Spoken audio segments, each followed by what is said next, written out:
या हेलो सुगौली। मैं दिवाकर सर। अभी तक दिवाकर कॉम्पिटिटिव क्लासेस मैं चलाता था और इसमें कंपटीशन के बच्चों को मैं पढ़ाता था मैथ, रीजनिंग और जीके जीएस। बहुत ऐसे बच्चे हैं जो इस कोचिंग में पढ़कर अभी सरकारी नौकरियों में सेवा दे रहे हैं। आज मैं एक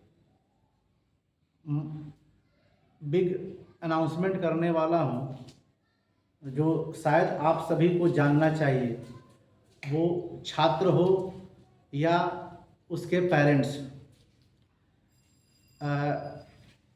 अब तक मैं केवल कॉम्पिटिटिव एग्ज़ाम की तैयारी कराता था।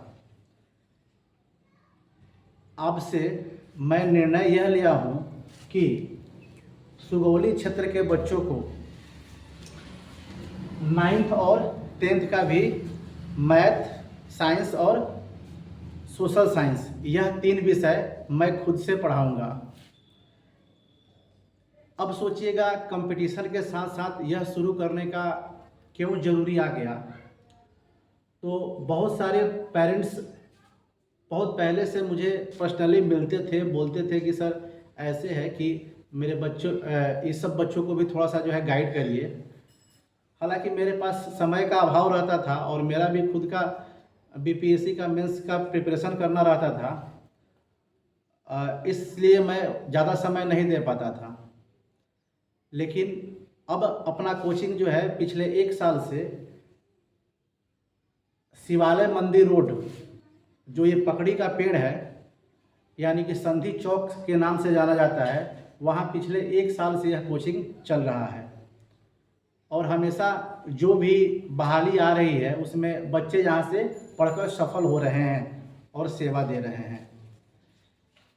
यह 9th 10th का बैच शुरू करने का उद्देश्य क्या है और क्यों, सबसे पहले तो शुरू करने का क्यों जरूरी पड़ा, तो उस समस्या को मैं थोड़ा सा आप लोगों को बताऊंगा। एक बार इस वीडियो को जो है गार्जियन भी जरूर देखेंगे और सुनेंगे कि आपके साथ थोड़ा सा क्या हो रहा है, आपके बच्चे किस दिशा में जा रहे हैं, उनके साथ क्या क्या समस्या हो रही है। मैं पिछले कुछ 5-6 बरस से जो है यहाँ पे बच्चों को पढ़ा रहा हूँ। तो समस्या मैंने ये देखा कि जो बच्चे आते हैं उनमें अधिकांश का बेस बहुत ही कमज़ोर होता है। मुझे इतना जो है परिश्रम करना पड़ता है उनको समझाने के लिए, छोटी छोटी बात जो उन्हें 9th 10th में ही जान लेना चाहिए। मैं इसमें किसी शिक्षक को ब्लेम नहीं करूँगा, क्योंकि कोई भी शिक्षक वो अपने अनुभव के हिसाब से बच्चों को पढ़ाता ही है और बच्चे भी इसमें जिम्मेवार हैं, साथ में पेरेंट्स भी। वो समय समय पर अपने बच्चे का अवलोकन नहीं करते हैं कि उनका जो उनमें सुधार हो रहा है कि नहीं हो रहा है। और अभी के समय में बच्चों में जो अनुशासन विहीनता नज़र आ रहा है, वो गलत ट्रैक पर जो जा रहे हैं, यह बहुत बड़ी समस्या है। उसमें मेरे साथ क्या समस्या हो रहा था कि अभी हाल फिलहाल में मैं कंपटीशन का मैथ का बैच चला दिया हूँ। उसमें बच्चे जो हैं, अधिकांश बच्चों को समस्या ये है कि वो मूलभूत बात को भी नहीं समझ रहे हैं, यानी कि यूनिट डिजिट, डिजिबिलिटी रूल, ये सब जो पहले पढ़ लेना चाहिए, 8th क्लास 7th क्लास में पढ़ लेना चाहिए, 9th क्लास में पढ़ना चाहिए, वैसे चीज़ों को वो लोग नहीं पढ़े हैं, या पढ़े हैं क्या है नहीं है। लेकिन वे लोग इंटरमीडिएट तक पास कर गए हैं, यहाँ तक ग्रेजुएशन तक भी पास कर गए हैं। और उन लोगों को जब मैं पढ़ा रहा हूँ तो इतनी समस्या आ रही है उनके साथ। हाँ, कुछ बच्चे हैं जिनको अच्छा से समझ में आ रहा है, वो बातों को समझ रहे हैं। तो मैंने क्या सोचा कि इसके पीछे का कारण क्या है, कॉज क्या है। तो मैं यह समझ पाया हूँ कि उनका जो बेस है वो बड़ा ही कमज़ोर बना है। कारण क्या है कि पिछले कुछ वर्षों से बिहार बोर्ड का जो सिलेबस है और परीक्षा का जो पैटर्न है उसमें काफ़ी गिरावट आई है पहले की अपेक्षा। बच्चे सही से नहीं भी पढ़ रहे हैं, लेकिन वो 10th पास कर जा रहे हैं, ग्रेजुएशन पास कर जा रहे हैं, इंटर पास कर जा रहे हैं, और पास ही नहीं कर रहे हैं, एक बेहतर स्कोर से पास कर रहे हैं, अच्छे अंकों से पास कर रहे हैं, फिर भी उनको जो मूलभूत जो जानकारी होना चाहिए वो जानकारी का अभाव, लेकिन वो तो पास कर गए। उनको लग रहा है कि मुझे जानकारी है, मैं पास कर गया, मेरे इतने परसेंट नंबर आए हैं, ऐसे है। तो एक तो कंपटीशन का ग्राफ दिन प्रतिदिन ऊपर बढ़ते जा रहा है, और बिहार बोर्ड का जो है ग्राफ इससे नीचे आ रहा है तैयारी एग्जाम का पैटर्न का। तो बच्चे अपने आप को जो है उस गिरे हुए परीक्षा प्रणाली में बेहतर एक स्कोर लाकर अभी समझ रहे हैं कि मैं अच्छे स्टूडेंट हूँ, तैयारी मेरी बेहतर है। तो उनको कब पता चलता है, जब वो कंपटीशन के क्षेत्र में अपना पैर रखते हैं, तब उनको पता चलता है कि मैंने जो पढ़ा है, मैंने जो जाना है वो बहुत कम है। हालांकि स्कोर तो अच्छा आ गया है, नंबर अच्छा आ गए हैं, अंक अच्छा आ गए हैं, ठीक, लेकिन उनके साथ जो है समस्या यहाँ होता है। मैं पिछले कुछ वर्षों से इसे मिला रहा था। तो मैंने क्या सोचा है कि अब 9th 10th के बच्चों को मैथ, साइंस और सोशल साइंस मैं पढ़ाऊंगा।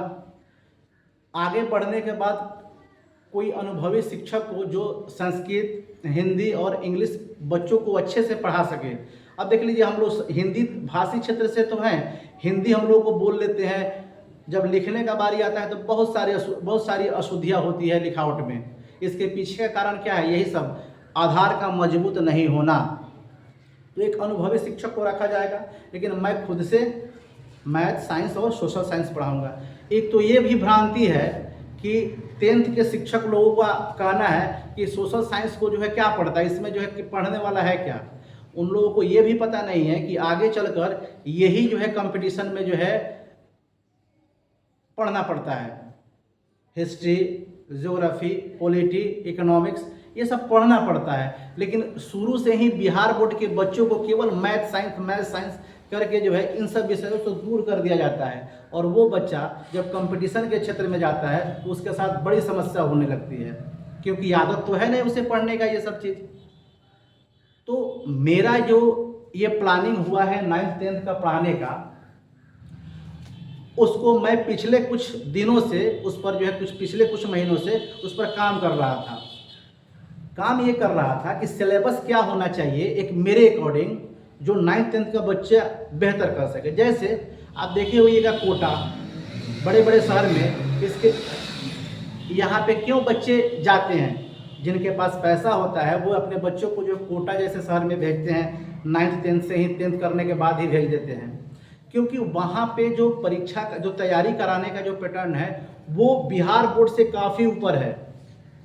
यहाँ जो बिहार बोर्ड से तैयारी करने वाले बच्चे हैं उनका ग्राफ दिन पर दिन नीचे हो रहा है, और वैसे शहर में जो है ग्राफ ऊपर जा रहा है। इसीलिए वहाँ के बच्चे मेडिकल और इंजीनियरिंग में ज़्यादा जाते हैं या सफल होते हैं, यानी कि नीट और IIT में जो है ज़्यादा सिलेक्शन ले पाते हैं, क्योंकि उन लोगों का सिलेबस डाउन है ही नहीं, वो इस सबसे भी ऊपर रखे हुए हैं, और यहाँ पे डाउन है।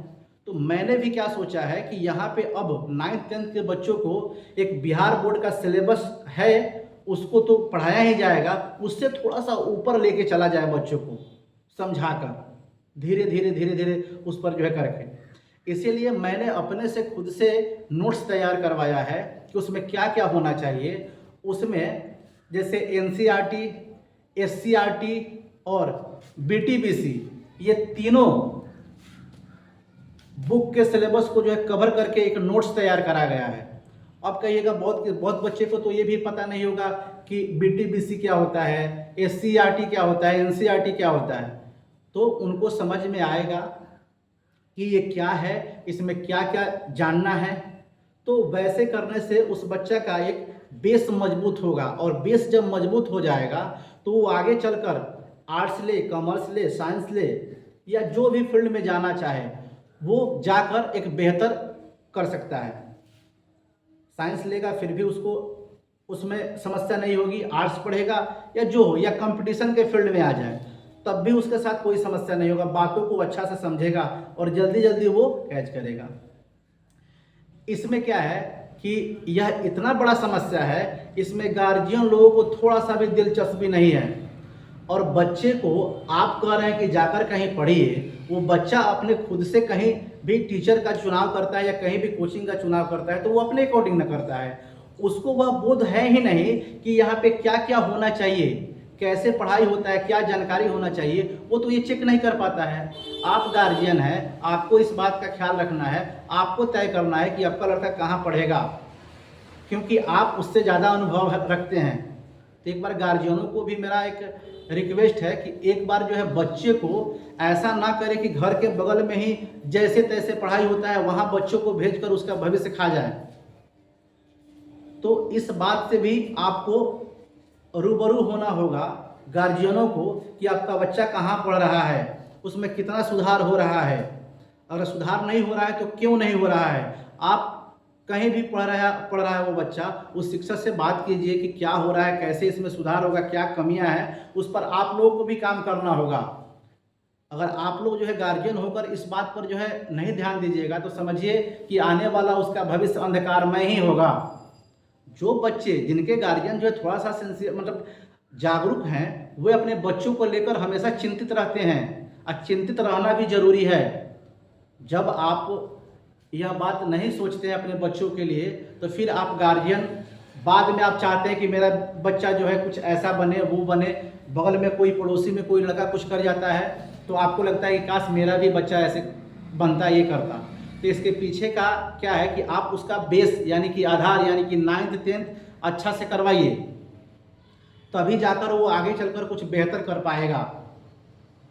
हाँ, हालांकि कुछ बच्चे ऐसे भी मेरे पास आते हैं कि एकदम बहुत बढ़िया से समझते हैं बातों को, यहाँ तक कि वो अभी शुरुआत किए हैं लेकिन 4 साल 5 साल से तैयारी कर रहे होंगे। जो बच्चे कंपटीशन का उनको वो लोग जो है मात दे देंगे, उनसे टक्कर ले लेंगे। ऐसे ऐसे बच्चे भी यहाँ पे आए हैं और पढ़ रहे हैं। तो यहाँ पे क्या होगा कि मैं ऐसे तरीक़े से पढ़ाऊंगा कि आगे चलकर वो बच्चा कंपटीशन के फील्ड में जाए, मेडिकल के क्षेत्र में जाए, आईआईटी करे या जो भी करे उसे आसानी होगी। ठीक, ये चीज़ है। उसके बाद क्या है कि फी मिनिमम से मिनिमम रखा जाएगा। आप लोग देख रहे होंगे कि पिछले 1 साल से मैं कंपटीशन के बच्चों को एक डिजिटल प्लेटफॉर्म पर यानी कि सुविधा भी वैसे तरीके से दिया जा रहा है जो एक बड़े शहर में आपको मिलेगा, वैसा सुविधा आपको एक सुगौली जो नगर है उसमें मिल रहा है। तो मैं हमेशा से चाहा हूँ कि यहाँ के बच्चों को एक बेहतर से बेहतर सुविधा मिल सके।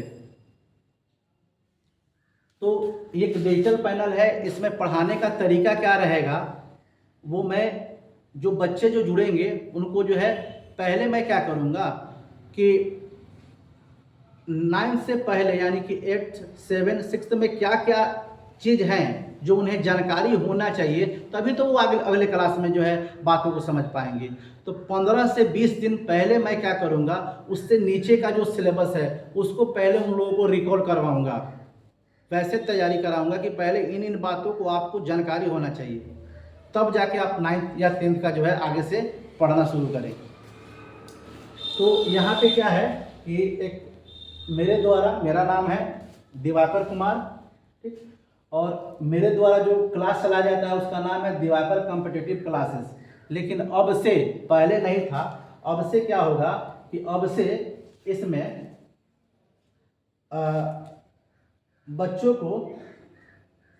इसमें बच्चों को यहाँ पे लिखा हुआ होगा कि देखिए, अब पहले नहीं था, 9th और 10th की भी तैयारी कराई जाएगी। अब न्यूनतम मासिक शुल्क क्या रहेगा इस पर भी थोड़ा सा चर्चा कर देता हूँ, क्योंकि थोड़ा सा व्यवस्था को भी बनाए रखने में मुझे भी कुछ पैसा देना पड़ता है। किराए का मकान है, ये सब ऐसी सुविधा जो है, बिजली बिल, ये सब चीज़ है, तो बस उसका कुछ निकले इस हिसाब से मैं इसका जो रखूँगा 350 रुपये पर मंथ, पर महीना। इसमें मैं क्या पढ़ाऊँगा, मैथ, सोशल साइंस और साइंस, यानी कि मैथ, साइंस और सोशल साइंस, ये 3 विषय मैं खुद से पढ़ाऊँगा। एक बार पढ़ के देखिएगा, आपको विश्वास हो जाएगा कि मैं क्या हूँ, कैसे पढ़ाता हूँ। ठीक, ये तो बाद में आप खुद तय कीजिएगा।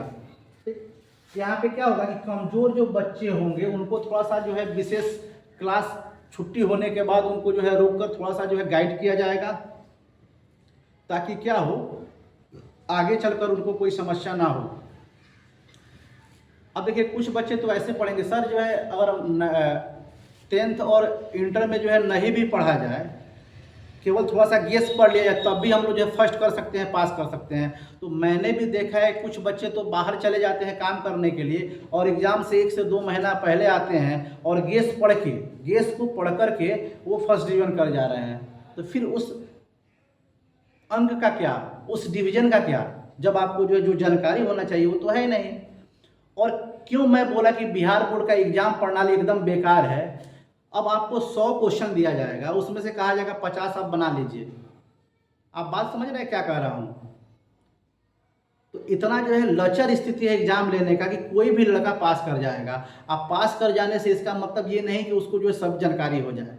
तो मेरा उद्देश्य केवल पास कराना ही नहीं होगा, अच्छे अंक लाना ही नहीं होगा, मेरा उद्देश्य उसका बेहतर भविष्य आगे हो सके, ये भी मेरा टारगेट रहेगा। वो चाहे किसी भी फील्ड में जाए, जनरल कंपटीशन के क्षेत्र में जाए, मेडिकल के क्षेत्र में जाए, इंजीनियरिंग के क्षेत्र में जाए या अन्य कोई भी फील्ड में जाना चाहे, उसके लिए वो बढ़िया से तैयार रहेगा।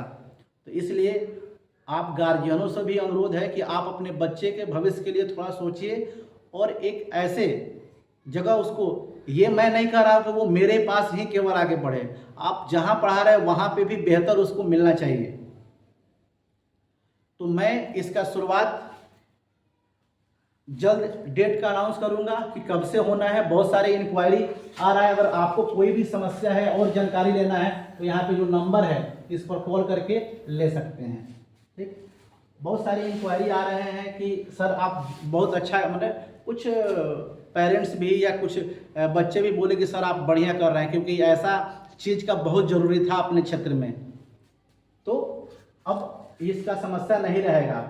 यह एक मिनिमम फी रखा गया है, आप खुद तय करेंगे कि कुछ लोग मैथ और साइंस केवल पढ़ाते हैं और क्या फी लेते हैं। मैं मैथ, साइंस और प्लस में सोशल साइंस ये तीनों पढ़ाऊंगा, उसके लिए पर महीना जो होगा 350 रुपये, वो कोई ज़्यादा नहीं है। और एक डिजिटल पैनल पे पूरा नोट्स बना हुआ है, मैं लिखाऊंगा, समझाऊंगा, पढ़ाऊंगा, फिर उसका जो है यहाँ पे एक उचित फिगर के माध्यम से जो टॉपिक समझने वाला होगा, फिगर के माध्यम से यहाँ सिखलाया जाएगा। कुछ वीडियो क्लिप भी दिखाया जाएगा प्रयोग का, जिससे बच्चे जो है आसानी से समझ पाएंगे किसी भी अभिक्रिया या कोई भी चीज़ को। तो डेट जैसे ही मैं क्लियर कर लेता हूँ, एक डेट का भी अनाउंस हो जाएगा। ठीक, आपको ज़्यादा जानकारी चाहिए तो इस नंबर पे कॉल कर सकते हैं। ठीक, तो ये मुझे लगता है जो बच्चे इंक्वायरी कर रहे हैं, जो इसके बारे में जानना चाह रहे हैं, तो एक बेहतर शुरुआत होगा मेरे द्वारा इस सुगौली क्षेत्र में। चलिए अब मिलते हैं नेक्स्ट, जब अनाउंस करेंगे इसका जो है डेट क्या होना चाहिए, तो एक वीडियो क्लिप के माध्यम से आपको जानकारी दे देना होगा।